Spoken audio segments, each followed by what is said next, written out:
기억하실지 모르겠지만 전에 나와서 제가 잠깐 한 얘기가 있어요. 의사가 늘어나면 국민들이 내는 보험료가 늘어난다. 50%를 늘리면 100%에서 200%가 늘어난다.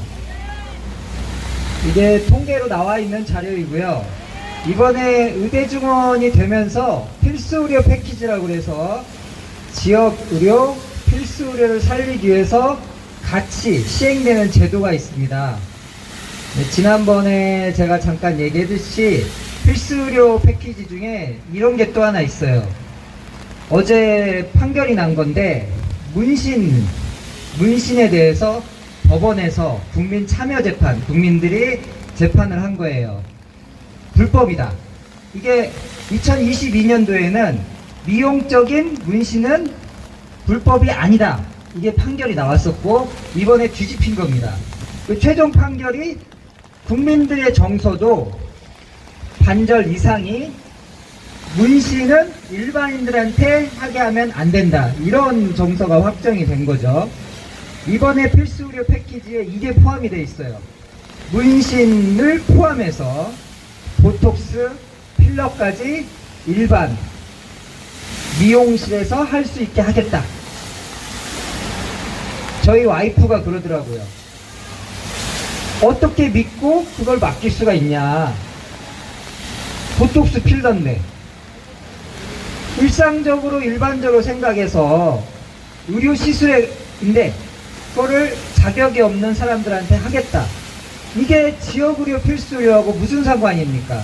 이거를 강행하겠다고 하는 게 지금 현재 나와 있는 의대 증원과 등등이란 말이 필수의료 패키지죠. 이걸 하겠다고 하는 겁니다. 국민들의 정서와도 맞지 않고 국민들의 건강을 생각해도 전혀 맞지 않는 갑자기 어디서 튀어나온 정책인 거죠. 이거를 강행하겠다고 하는 게 현재의 지금 상황입니다. 비 오는 날인데 제가 아침에 의사 집회가 있어서 가야 됩니다. 그랬더니 저희 아버지가 그러더라고요. 야, 윤석열은 거기 없을 텐데 오늘 쉬고 있을 텐데 이러더라고요. 그럼에도 불구하고 나오신 분들한테 정말 감사드립니다. 제가 준비한 건 여기까지입니다. 구호하겠습니다. 망국적 의대 증원 즉각 중단하라! 윤석열은 정신 차려라! 감사합니다. 기사를 봤더니만 오늘이 스승의 날이더라고요. 똑같은 일이기도 하지만. 근데 오늘 기사가 대부분이 뭐냐면 무너지는 교권에 대한 기사가 나옵니다. 그러니까 선생님들이 선생을 더 이상 못 해보겠다. 애들이 와서 선생님한테 뭐 대들고 이런 거는 기본이고 조금만 잔소리를 하면 뒤에서 녹음기를 들이대고 녹음기에 있는 그 혼내는 과정에 나온 조그만한 어떤 표현 하나로 또 학부모들이 와서 무슨 고발을 하고 민원을 하고 이래서 말을 못하겠다. 이제 그런 기사가 나오면서 이제 학교 현장이 무너진다. 이런 기사가 나오더라고요. 근데 이미 그게 딱 그 기사를 보면서 저는 그 생각을 했습니다. 필수의료 현장이 무너지는 것과 똑같은 겁니다. 사실은 필수의료 현장에서도 저도 어제 제 진료실에서 한 2명이 녹음기를 들이밀었거든요. 저한테. 저도 바이탈 거니까 환자분한테 돌아가실 수 있다 이런 얘기를 하면 그 얘기를 듣고 나서 협박한다고 실제로 민원을 넣습니다. 실제로 제가 청와대 민원까지 당해봤습니다. 그것 때문에. 그러면 그런 거 당할 때마다 내가 언제까지 이걸 할 수 있을까? 다행히 소송은 당해본 적은 없지만, 그러니까 보람을 느끼기 전에, 환자를 살린다는 보람 이전에 이렇게 말 한마디 했다가 소송당하거나 민원당하지 않을까 고민을 하는 게 오늘 그 기사에 선생님들이 본인의 제자가 잘 되라고 잔소리를 하는 제 어떤 내 제자를 잘 때 살려보자, 좋게 해보자, 미래를 좀 잘 만들어보자 라는 데 대한 보람을 느끼기 이전에 이 말을 했다가 미돈을 당하지 않을까, 내가 잘리지 않을까 고민하는 선생님들의 상황이나 우리 지금 의사들의 상황이나 비슷하다고 생각이 들고, 그러니까 학교 현장이 무너지는 거나 지금 우리가 얘기하는 필수의료 현장이 무너지는 거나 똑같다 라는 생각이 문득 들었고요. 그런데 제일 큰 차이가 뭐냐, 학교는 그렇게 되니까 이게 문제라고 기사도 나오고 사회적으로 이게 문제다, 그런 문제가 있는 학부모들이 약간 진상이다, 최근에 서희초 교사 자살 사건이 이런 것처럼, 그러면 학부모들이 문제니까 이걸 바꾸자 이런 거라도 나옵니다. 교육부부터 나서서 이걸 좀 바꿔주겠다라고 합니다. 바꾸는 데 시간은 걸리지만, 근데 문제는 의료계는 이거를 바꾸겠다고 들고 나온 게 지금 이 망국적 의대 증원과 필수를 말달 패키지라고 얘기하는, 그러니까 저희가 6개월 넘게 여기서 떠들고 있는데 하나도 듣지도 않습니다. 듣지도 않는데, 그러다가 나이돈 정책이 여기서 계속 얘기했지만 간호사들한테 수술 받아라, 외국 의사를 수입하겠다라고 했죠. 근데 최근에 이 외국 의사를 수입을 한다고 하니까 우리 뭐 의협회장님은 소말리아 의사 뭐 얘기했다가 약간 좀 뭐 공격도 받고 이러셨지만, 아니 외국의 의사를 그냥 시험도 안 보고 퀄리티 컨트롤도 안 된 사람을 가지고 진료를 하게 하는 게 맞겠냐, 그런 의사가 뭐 선진국만 오겠냐, 저희가 이제 이런 얘기를 했더니 또 정부가 이 얘기를 했습니다. 총리가 뭐라 그랬냐, 그런 외국 의사가 와서 환자들이 피해를 보는 일은 없을 것이다, 실력이 없는 의사가 와서, 이 얘기를 했거든요. 그럴듯하죠. 근데 잘 생각해 보시면 지금도 의사가 부족해서 치료를 못 받아서 피해 보는 사람은 별로 없습니다. 우리 국민분들이, 아니 지방에 있는 의사가 부족해도 KT 택시 타고 4시간이면 올라옵니다.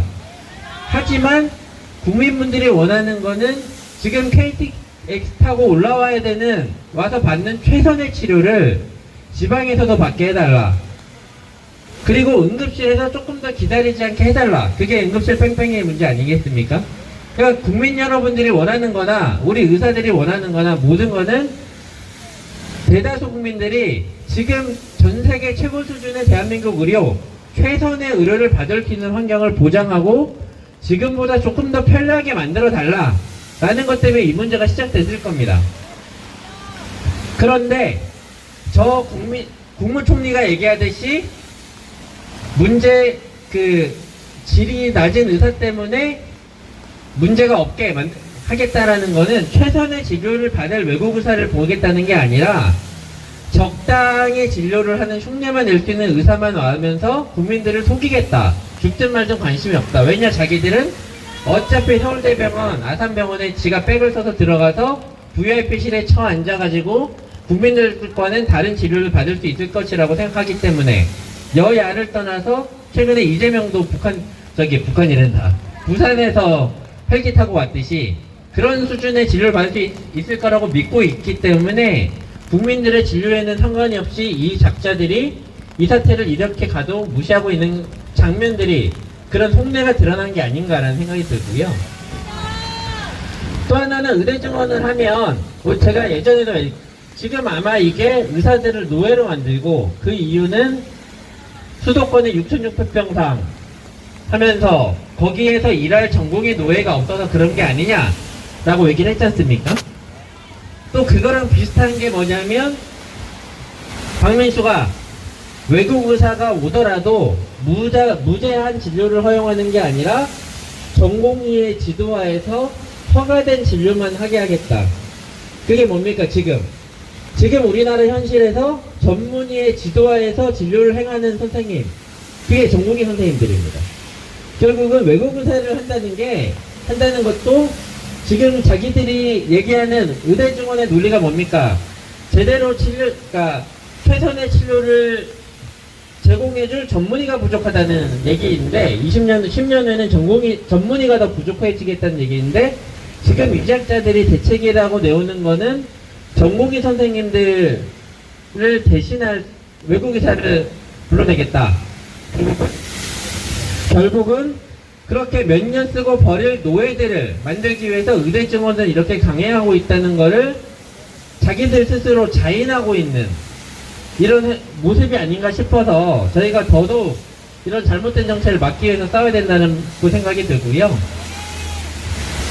근데 걱정은 또 하나 있습니다. 이번에 자꾸 아까도 정고인 선생님들 좀 몇 분 만났는데 정고인 선생님들은 이번 주 안에 의대 증원 법원 판결이 나오든 말든 바뀌는 게 없다.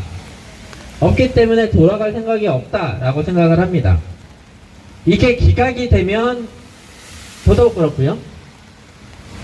법원에서 만약에 이거를 잠깐 늦춰준다고 하더라도 정부의 입장은 바뀐 게 없기 때문에 당장 내년 입시만 밀어주는 거지 내후년에 하려고 또 똑같은 짓을 할 거고 그 외에 다른 잘못된 정책들은 계속 강행이 될 겁니다. 이 상황에서 이 선생님들이 들어가는 거는 미래가 없다라고 생각을 합니다. 그리고 이거는 법조계에 있는 사람들이나 조금 정치를 아는 사람들은 다 그 얘기를 하더라고요.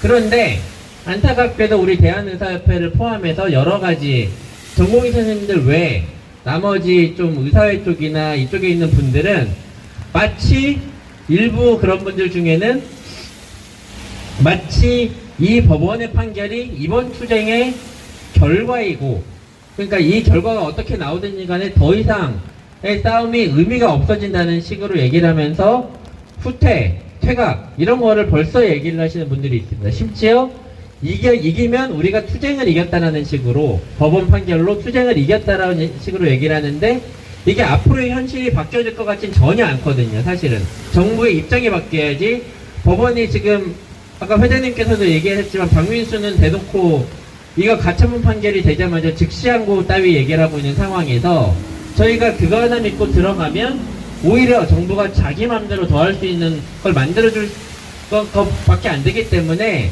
법원 판결이 결과가 무엇이든지 간에 상관없이 우리는 끝까지 조금 더 싸워야 되고 아마 올 겨울까지 조금 더 추울 때까지 가야 되지 않을까 개인적으로는 걱정을 하고 있는데 그리고 싸워야 될 우리 당사자들 중에 많은 분들이 벌써 적당한 타협이나 이런 걸 얘기하시는 분들이 있어서 개인적으로는 굉장히 좀 걱정이 되는 상황들이 좀 있습니다. 하지만 그래도 우리는 끝까지 여기 이제까지 6개월 왔던 거 기억 6개월 했는데 뭐 1년 2년 못 하겠습니까? 끝까지 바꿔서 우리 조금만 더 미래 세대의 의료 현장이 우리가 생각하듯이 최소한 지금보다는 더 나은 환경에서 의사가 치료를 받고 국민들도 치료를 받을 수 있는 환경을 만들기 위해서 끝까지 한번 싸워보고 이제 노력해 보겠습니다. 네, 감사합니다.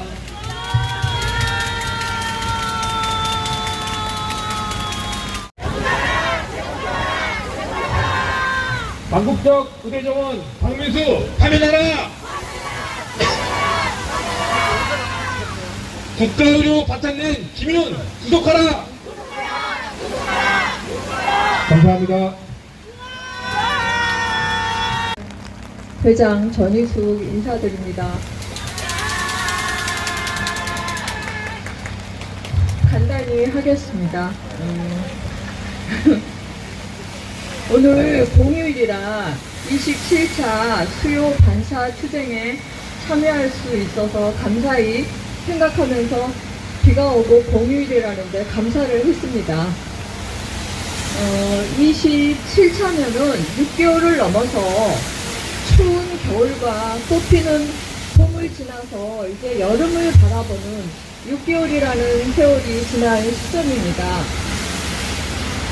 이 긴 여정을 한치의 흔들림도 없이 이어가시는 이종훈 회장님의 노고와 회장님의 크신 리더십에 고개 숙여 인사를 드립니다.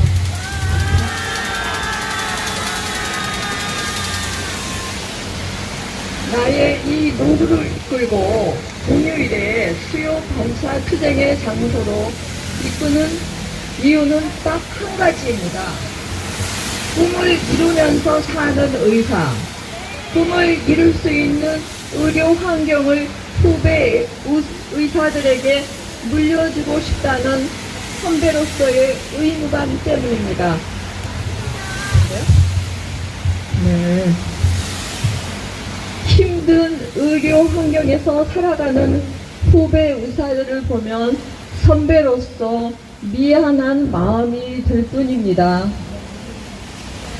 꿈을 꿀 수 없고 꿈을 이룰 수 없는 삶을 사는 인간을 어찌 살아있다고 할 수 있겠습니까? 안 그렇습니까? 힘들지만 본인이 하고 싶은 일을 하고 꿈을 이루고 싶은 응급의학과와 바이탈과를 포기할 수밖에 없는 의료 환경만을 구상하는 국가를 어찌 국가라 할 수 있겠습니까? 여러분, 우리 18대 경기도 여자의사회는 슬로건이 우리 모두 함께입니다. 우리 모두 함께 마음을 합치면 마음껏 꿈꿀 수 있고 꿈을 이룰 수 있는 의료 환경을 후배들에게 넘겨줄 수 있다고 자신합니다. 우리 그날까지 용기를 잊지 말고 전진합시다. 예. 감사합니다.